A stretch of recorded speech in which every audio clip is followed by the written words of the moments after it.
Ever get that feeling, scrolling online and you stumble on a product that you just like instantly vibe with? Totally. Maybe it's something local, handmade, Yeah. the drill, that whole artisanal thing. Yeah. You're all about supporting small businesses, feeling good about your purchase, and then the Oh, person behind it, the founder, they say something, post something, whatever, and it just red flag. makes you hit pause. Like, whoa. Do I really want to be a part of this? It happens. Well, today's Deep Dive is all about that exact situation. We're heading over to India to unpack a really compelling story. The rise and, well, the stumble of Alekhya Chitti pickles. This one's a doozy. We went deep, like really deep, into all sorts of information, trying to understand how a homemade food business, seemingly killing it, built on tradition and smart online moves, could face such a steep fall from grace. And it all ties back to the founder's own words, right? Exactly what they said online. Wow. It's wild. So in this deep dive, we're breaking down what happened, why it went down the way it did, and pulling out some seriously valuable lessons for anyone out there, you included, who's trying to navigate the never-ending flood of information and choices we face online every single day. We've got a whole timeline of Alekhya's journey from those early days, building traction on social media, all the way through the controversy, the fallout, and even some paths she could have taken but didn't.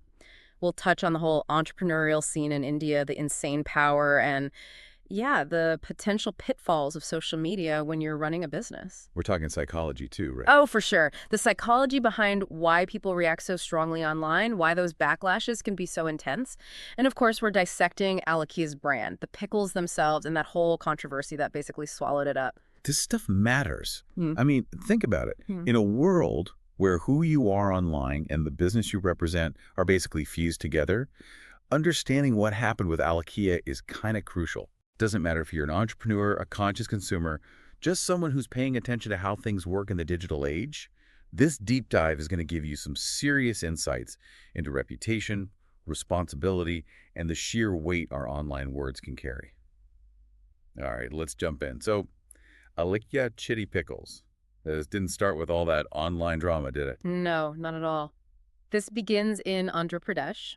It's a region in India, and it's known for some incredibly vibrant food traditions. The pickles, right? Oh, especially the pickles. Like, seriously flavorful, often spicy, and not your average dill pickle, These are based on family recipes, the kind that get passed down for generations. So how does this go from family tradition to a full-blown business? Like a lot of food ventures that start at home in India, Alekhya's operation began small. Extra batches for friends, family, that sort of thing. But she saw the potential of online, no doubt. So around 2018, 2019, she started scaling up.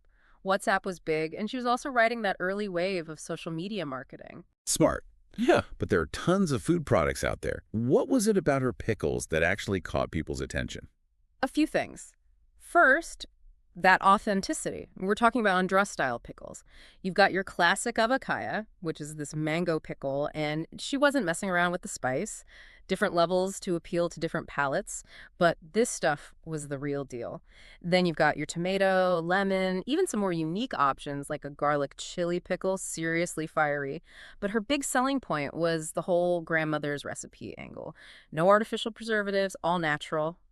So tapping into that desire for wholesome traditional food. Exactly. It really resonated with the growing number of urban consumers, people who are more health conscious, wanting natural, traditional stuff. It sounds like she was proactive though, right? Like she didn't just make great pickles and hope for the best. She was really building a presence online. Oh, yeah. She was a pro at using platforms like Instagram and Facebook, posting short videos, really engaging, showing the whole process from prepping those ingredients to sealing the jars. People raved about the visuals, mouth-watering stuff. She also did live Q&As, directly interacting with people about the recipes, her techniques. Smart move. Building that personal connection. And beyond that, she was cultivating this loyal customer base through WhatsApp. Personalized orders, you could tweak the spice level, that kind of thing. Plus, she teamed up with these micro-influencers, food bloggers, home cooks, people in those communities to get her products seen by an even wider and targeted audience. So it wasn't just about the jar of pickles. It was the whole story, the connection, the tradition, and she put herself right at the center of that. Right. In those early days, her online persona was relatable. She'd share her entrepreneurial journey, behind-the-scenes glimpses of her kitchen, her life. Transparency, connecting directly with customers, those were her strengths early on. Built a lot of trust. But as we'll see, that blending of personal views and business, that would come back to bite her. So all this effort must have been paying off, right? Give us the numbers. What kind of success was Alekhya Chitti Pickles seeing in those early years? By 2021, the business was booming. Some estimate her monthly revenue was hitting 2 to euro 5 lakhs, which is pretty substantial. Over 50,000 followers on Instagram, that's no joke. And get this, strong repeat customer base. People were loving these pickles. She was even featured in some regional news articles, held up as a woman-led startup success story. Okay, so things are going well, but we know there's a but coming. Yeah. What happened? What triggered this shift, this downfall? It was a series of statements, comments she made online that went well. They didn't land well. Politically charged. That's part of it. A lot of people saw them as insensitive, even offensive towards certain groups. And when she faced criticism, her responses, oof, often came off as combative, not a good look. So what specifically was she saying that set people off? Give us some examples. All right, so there are a few flashpoints. One was on Facebook. I think it was around June of 2022. She gets into this whole debate about what constitutes authentic Andhra food and ties it very strongly to pure Hindu traditions. Problematic. Yeah. Especially in a diverse country like India. Yeah. And in that same discussion, she kind of dismisses the influence of Mughal cuisine on Hyderabadi food, which, well, that alienated a lot of people. Not the best way to win over a broad audience. Nope. Then there was this interaction she had with a food blogger, someone from the Dalit community who'd commented on her pricing, her response. A lot of folks interpreted it as casteist, like she was coming from a place of elitism. Yikes. Anything else? Oh, yeah. Probably the most damaging stuff came out in July 2022. A Twitter thread went viral highlighting these alleged DMs where she'd made some pretty discriminatory remarks to Muslim customers. Whoa.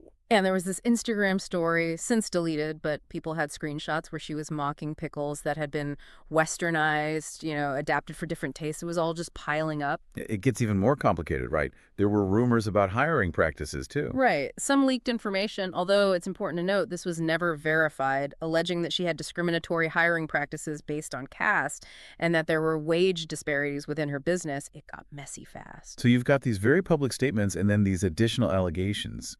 It's a recipe for a huge online backlash. And that's exactly what happened. It exploded. Hashtags like hashtag boycott Alekhya Chitti Pickles were trending everywhere. Negative reviews flooded her pages. And even people who had been neutral or even supportive before, they started distancing themselves publicly. Damage control time, right? How did she try to address this? Did she try to clarify, apologize, anything like that? Her response, it made things worse, to be honest. For real? At first, silence. Which, online, especially when things are blowing up, can look really bad, like you don't care, or worse, you're guilty. And then? Then some posts that felt very defensive. And when she did apologize, it was all very vague, insincere, if anyone was offended, that kind of thing. Not exactly taking ownership. Exactly. And to top it off, people started reporting that she was deleting critical comments, blocking users who were voicing concerns. It all just reinforced the idea that she wasn't listening, wasn't taking the feedback seriously. So a textbook example of what not to do when you're facing a PR crisis online. Pretty much. She had all these missed opportunities, to acknowledge the hurt she caused, to genuinely apologize, to show people she was going to learn from this, make changes.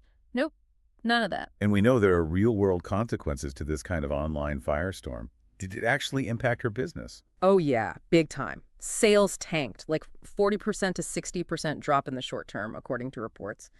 Her engagement on social media, which was her bread and butter for growth, it plummeted. And she lost partnerships, distributors, influencers who didn't want to be associated with the brand anymore. All those carefully built relationships, gone. And the long-term damage, the trust, the brand image. She went from authentic and trustworthy to divisive and problematic. That makes it hard to attract new customers, investors, collaborators. The stain sticks. It's interesting you mentioned earlier that there were these direct statements she made, and then there were those other allegations swirling around. Was there actual evidence to support all of those claims? That's such an important point. Some of Alekhya's statements, yeah, they were insensitive, poorly phrased, no doubt. Like the whole linking real Indians to specific religious beliefs, that was not a good look. Definitely problematic. But some of the more serious stuff, the allegations about outright discrimination in hiring, refusing to serve Muslim customers, that seems to have been, at least in part, fabricated or taken way out of context. No real evidence to support it. So it highlights how dangerous misinformation can be. Absolutely. Things spread like wildfire online. It can spiral so fast, and the damage can be done before the truth even has a chance to catch up. So, leaving aside that initial botched response, were there other things she could have done differently, strategy-wise, that might have helped her recover? Definitely. We talked about how her first reaction was a total misstep, but beyond that, she didn't do any of the classic crisis management stuff. No sincere, comprehensive apology where she actually took responsibility for her words. No reaching out to influencers, community leaders, trying to repair some of that damage. Nope. Didn't seem like she had any kind of communication plan. And this is key. From what we can gather, she didn't seek out professional PR help, someone who's dealt with this kind of thing before who could have guided her through it. That could have made a huge difference. Potentially. It really makes you wonder, what if she had done things differently from a business perspective? What if she'd focused on building in a more sustainable way, maybe sidestepping this whole controversy? Were there other paths she could have taken? Oh, yeah. The information we dug up points to a ton of options. Product diversification, for one.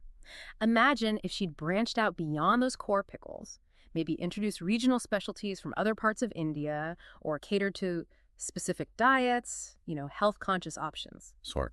Expand your market. Right. And she could have moved beyond that direct-to-consumer model, the one that was so reliant on social media, partner with retail stores, explore exporting her products. Reduce that reliance on her personal brand, spread the risk. Exactly. In her online marketing, she could have shifted the focus.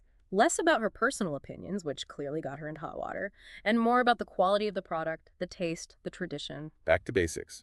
In a way, yeah. And think about strategic collaborations, working with other businesses that align with a more inclusive set of values. And she could have built a more professional, solid, operational structure. So it all comes back to this, right? What are the key takeaways from Alekhya Chitti Pickles? Not just for aspiring entrepreneurs, but for anyone who exists online, which is pretty much everyone these days. For sure. It's multi-layered, but here's the core. Separating your personal views from your business brand online is huge. Like, it's essential. What you say on your personal profiles can absolutely impact how people see your business. They're intertwined, whether we like it or not. Right. And having a plan, like a solid crisis management plan in place before anything goes wrong, non-negotiable. Because something will go wrong online. It's not a matter of if, it's when. Murphy's Law of the Internet. Exactly. And even when you're facing criticism, you got to engage with people professionally, empathetically. Getting defensive, dismissive, that just throws gasoline on the fire. It never ends well. Nope. And understanding the power of social media, both the amazing potential for growth and the very real potential for destruction, that's crucial, especially for businesses.